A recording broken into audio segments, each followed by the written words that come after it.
Kampung sawah mencekam. Tiba-tiba terkuak keberadaan dukun santet yang selama ini tak pernah diketahui publik. Di rumahnya ditemukan banyak foto yang ditengarai sebagai korban santet. Terbukti di dalam foto-foto tersebut terdapat tanda-tanda santet seperti ditusuk jarum, dibolongi, hingga disobek.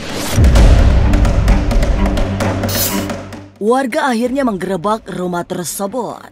Disusul polisi yang bahkan menerjunkan tim Gegana karena di dalam rumah ditemukan senjata api dan granat. Lalu, seperti apa kondisi rumah pasca penggerebekan? Benarkah memang ada aura mistis di sekitar rumah tersebut? Seperti apa Madam Luisa mengungkap tabir mistik di sana? Jangan dulu berlalu, masih akan banyak keganjilan terjadi di sini. Dan jangan lupa subscribe, like, share, dan komen agar tak ada yang terasa ganjil di sekitar Anda.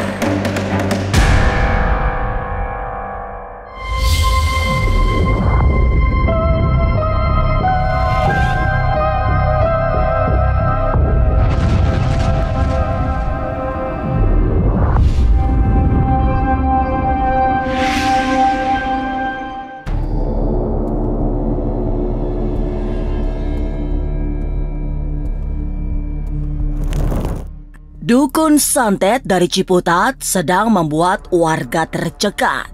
Sebab selama ini tidak ada yang tahu bahwa Rianto melakukan praktek-praktek santet. Warga bergempar setelah ditemukan ratusan foto dengan indikasi telah diserang ilmu hitam.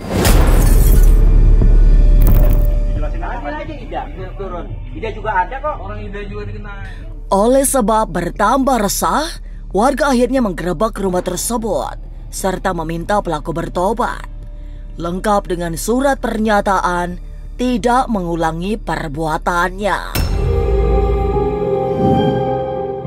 Tapi memang, jika dilihat secara batin, rumah tempat ditemukan tanda-tanda santet sangat tidak nyaman. Ada aura negatif yang menjadi payung semua kesesatan. Sebenarnya kalau kita lihat dari kacamata manusia biasa, sebenarnya rumah ini biasa-biasa aja sih ya. Cuma memang secara daripada tempatnya sangat nyaman, tersendiri, dan memang di sekitaran sini belum banyak rumah ya, agak ke bawah. Tapi kalau kita lihat dari kacamata spiritual pasti merinding ya. Lebih kita ngerasa merinding, lebih kita merasa tidak nyaman karena setiap tempat yang memang dilakukan satu praktek spiritual, apalagi ini santet ya, pasti energinya sangat-sangat gak nyaman gitu. Tadinya juga saya tidak menyangka kalau dia bisa melakukan seperti itu kan. Karena gara-garanya bisa ketahuan seperti ini, dia bercerai dengan istri pertamanya, menikah dengan wanita lain lagi, dan singkatnya dia menyuruh pergi istri pertamanya. Istri pertamanya itu minta bantuan sama saya untuk angkut-angkut barang. Tiba-tiba dibuka laci, buka bupet gitu kan, ditemukanlah satu kantong plastik. Pas dibuka, foto saya tuh sudah penuh jarum semua kan. Ada foto istri saya juga yang meninggal kan. Udah saya bawa pulang, saya telepon teman-teman kan. Kamu ada salah apa dengan dia? Ada salah apa? Enggak ada salah apa-apa. Benar. Ya udah sini semua deh. Yang pada fotonya di sini. Korban-korban semua yang pada sakit pada ini kan datang sini. Yang cewek, yang cowok kan, aduh Bang Haji saya berobat kemana aja. Yang kembung sakit, jantung, dioperasi jantung, dibedah jantungnya sudah pada kan. Yang kena stroke, macam-macam lah. Nah, itu foto-foto kamu tuh, sama nggak? Oh sama, penyakitnya semua. Setelah ditemukan ratusan foto yang diduga menjadi sasaran ilmu hitam, warga di sekitar baru sadar bahwa Rianto memang melakukan praktek perdukunan. Bukti-bukti seperti foto menjadi petunjuk untuk mendesak Rianto mengungkapkan semuanya. Tapi justru yang paling gawat tidak ada di kamar, tapi juga kawasan di sekitarnya. Dari dalam rumah pun masih banyak benda-benda gaib yang bisa menjadi bukti bagi polisi. Kita tanya apa maksudnya ini, karena kan dia memang tidak terkenal dukun santet di sini kan. Hari Minggu kita rame-rame ke sana kan, ya saya tanyakan pertama menghindar. Pas saya kuanin fotonya semua, baru dia diam. Sebenarnya masih banyak bukti-bukti yang ada di dalam, tapi kan karena tidak diizinkan secara mata telanjang, ya mungkin buktinya hanya foto-foto itu. Tapi kalau kita menelisik ke dalam secara batin, sebenarnya masih banyak rahasia-rahasia seperti di dalam bawah tanah itu masih banyak rahasia. Karena biasanya praktek begitu kan, biasanya kan melakukan satu ritual memakai DNA. DNA itu bisa berupa foto, bisa berupa pakaian orang tersebut, bisa berupa DNA kuku atau rambut. Nah, yang ditemukan kan baru yang berupa foto. Kalau yang lain kan belum.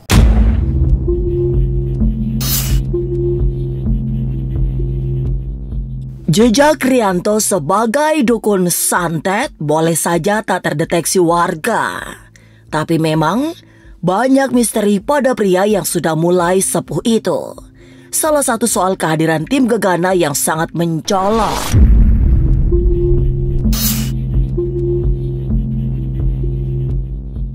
Tim penjinak bom itu ikut menggeledah rumah Rianto karena ditengarai berpotensi membahayakan.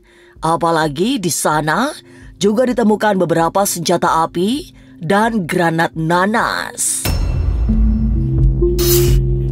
Ditemukan juga 2 buah magazin, 2 dus peluru kaliber 7 mm isi 41 butir, 1 dus peluru kaliber 9 mm isi 25 butir, 1 dus peluru kaliber 9 mm isi 19 butir, 1 buah granat nanas, 6 buah butir peluru revolver, 1 dus peluru kaliber 6,35 mm isi 18 butir, 1 buah sarung senjata warna hijau, 1 buah holster warna hijau, 1 buah buku izin senjata biasa warna biru, 1 buah peluru kaliber tidak diketahui, 1 buah peluru kecil kaliber tidak diketahui.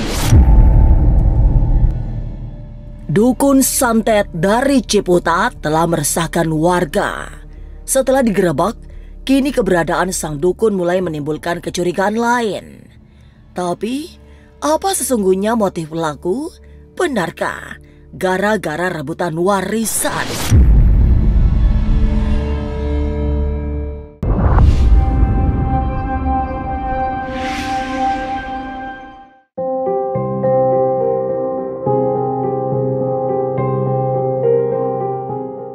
Meski tak terungkap siapa saja yang menjadi korban santet, tapi bisa diduga mereka adalah orang-orang dekat yang masih memiliki hubungan kekerabatan. Dari foto-foto yang ditemukan yang hampir semuanya saudara, barangkali bisa ditebak ada motif perebutan warisan di sana. Kalau misalnya saya lihat sih lebih ke arah karena warisan. Karena memang kan dari foto-foto tersebut kan itu circle-nya kan orang-orang yang dia kenal, orang-orang yang berurusan dengan beliau. Oh, istri saya saudara dia, sepupu. Mungkin masalah warisan kali ya. Masalah warisan. Pada istri saya nggak pernah ikut campur. Udah saya larang berbahaya, jangan ikut campur. Tapi tetap aja dia lakukan kan, jahatin kan.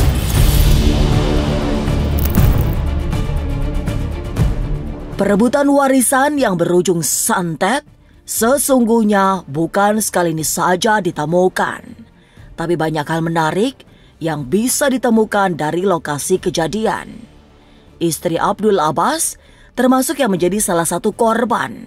Setidaknya sebelum sang istri meninggal dunia, Pak Abbas menemukan foto sang istri penuh dengan tusukan jarum. Menurut saya ada efeknya. Ya tujuan mungkin ke saya gitu ya. Tapi istri saya di samping kalau yang efek kan yang nggak kenal gitu ya. Kalau ini kan kenal. Istri saya jarumnya banyak. Kalau saya lihat sih kepuasan dia itu. Jadi penyakit sudah.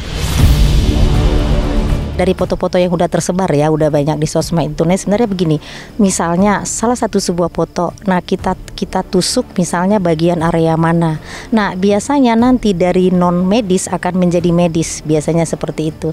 Jadi awalnya akan non medis kan, misalnya ditusuk jantungnya, nah itu akan jadi non medis dulu dong.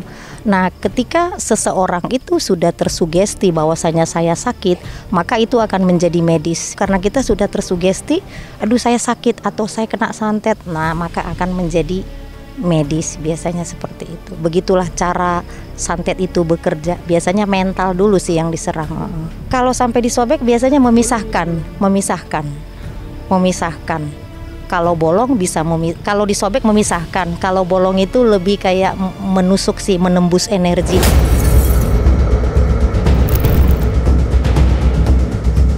Pola kerja santet yang tidak jarang membutuhkan waktu bisa jadi membuat para korban berjatuhan tidak dalam waktu bersamaan. Ada yang harus menunggu hingga tahunan sebelum ilmu hitam yang dikirimkan kepadanya bekerja secara maksimal. Santet itu bekerja tidak langsung Mbak, nggak langsung. Jadi kalau seseorang mengirim santet, biasanya itu bisa kena antara 30 hari, 90, bahkan bisa sampai setahun. Misalnya begini, hari ini disantet, tapi kondisi daripada si orangnya punya leluhur yang menjaga, ya kan? Atau stamina kesehatan dari orangnya itu bagus. Nah, si energi santet ini, si hodam atau si jin ini akan menunggu dulu di sekitaran kita. Nah, ketika daya tahan tubuh kita lemah atau ketika yang menjaga diri kita lagi lengah, apesnya kita, nah energi santet itu baru bekerja. Lantas, benarkah Ruma Rianto memang memiliki aura negatif? Jangan kemana-mana, tetap subscribe, like, share, dan komen agar tak ada yang terasa ganjil di sekitar Anda.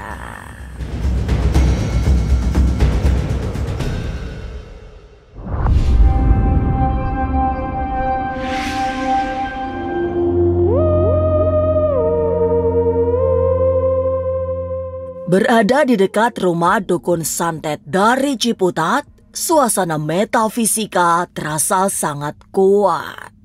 Madam Luisa yang memandu penelusuran ganjil misteri merasakan sudah sejak awal ada sosok-sosok gaib yang berinteraksi. Mereka yang tidak peka pada hal-hal gaib akan merasakan merinding, sementara yang memiliki ketajaman batin bisa melihat ada sejumlah penjaga gaib di rumah sang dukun. Sebenarnya kalau kita lihat dari kacamata manusia biasa, sebenarnya rumah ini biasa-biasa aja sih ya. Ya cuma memang secara daripada tempatnya sangat nyaman, tersendiri, dan memang di sekitaran sini belum banyak rumah ya, agak ke bawah. Tapi kalau kita lihat dari kacamata spiritual pasti merinding ya, lebih kita ngerasa merinding, lebih kita merasa tidak nyaman karena setiap tempat yang memang dilakukan satu praktek spiritual, apalagi ini santet ya, pasti energinya sangat-sangat gak nyaman. Untuk aura dari pertama datang tadi kita udah ada interaksi ya, dan sampai sekarang pun sebenarnya sudah ada interaksi dengan makhluk gaib yang ada di dalam. Karena menurut aku praktek spiritual yang dilakukan oleh beliau itu memakai jasa makhluk gaib gitu.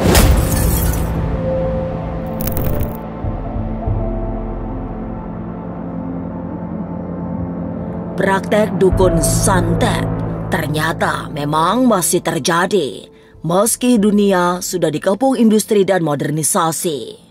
Dukun santet dari Ciputat menjadi bukti kuatnya tradisi mistik di tengah masyarakat. Dan dukun santet selalu melakukan aktivitasnya secara sangat rahasia. Itu pula yang membuat Rianto baru diketahui menyantet banyak orang setelah rumahnya digerebek warga. Sampai jumpa pada episode selanjutnya dengan kisah-kisah ganjil setiap hari Senin, Kamis, dan Jumat pukul 5 sore. Tapi sebelumnya, jangan lupa subscribe, like, share, dan komen agar tak ada yang terasa ganjil di sekitar Anda.